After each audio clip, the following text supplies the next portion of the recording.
सत्य घटना। जब स्वयं हनुमान जी प्रकट हुए बम डिफ्यूज करने के लिए।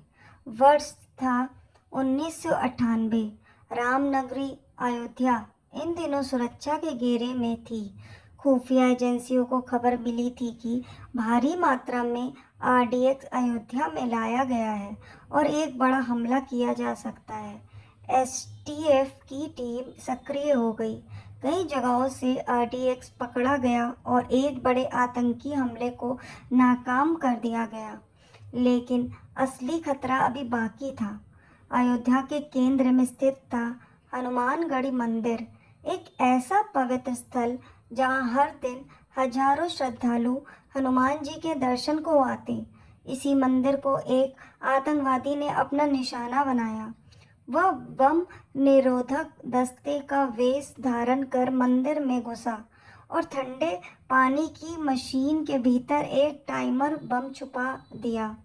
जैसे ही वह मंदिर से बाहर भागा, पुलिस ने उसे दबोच लिया। पूछताछ में उसने बम की बात कबूल कर ली। अब पुलिस के पास सिर्फ 1 मिनट था। इंस्पेक्टर अविनाश मिश्रा के नेतृत्व में पुलिस टीम दौड़ पड़ी। मंदिर का चप्पा चप्पा छान मारा गया, लेकिन बम कहीं दिखाई नहीं दिया। इसी बीच किसी की नज़र मंदिर परिसर में एक ठंडे पानी की मशीन के पास बैठे छोटे वानर पर पड़ी। वह वानर मशीन के तारों से खेल रहा था, उन्हें चबा रहा था, जैसे कोई नन्हा बच्चा खिलौनों से खेलता है। पुलिस को शक हुआ कि शायद यही वो जगह है।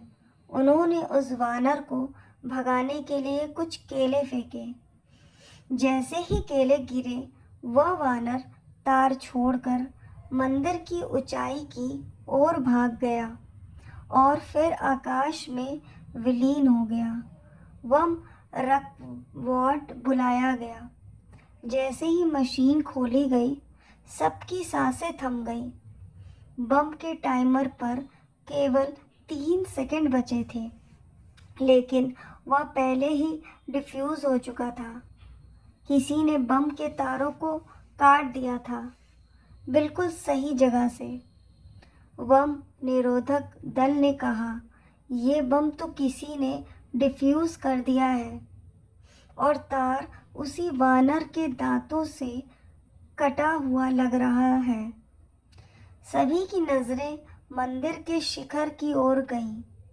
वहां वह छोटा वानर खड़ा था, जो मंदिर के कलश को सहला रहा था। उसकी आंखों में तेज था, चेहरा शांत और दिव्यता से भरा। भक्तों और पुलिस दोनों की आंखों में आंसू थे। उन्हें यकीन हो गया था, वह कोई साधारण वानर नहीं था। वह तो स्वयं हनुमान जी थे, जो अयोध्या की रक्षा के लिए प्रकट हुए थे। वह कह रहे थे, यह भूमि राम की है और जब तक यह नाम है, तब तक कोई इन इसका बाल भी बांका नहीं कर सकता। जब जब संकट आएगा, एक वानर प्रकट होकर इसकी रक्षा करेगा। संदेश: यह कहानी सिर्फ एक घटना नहीं, बल्कि विश्वास, आस्था और ईश्वर की शक्ति का प्रमाण है। जब मनुष्य की सीमाएं समाप्त होती हैं, तब ईश्वर स्वयं हस्तक्षेप करते हैं।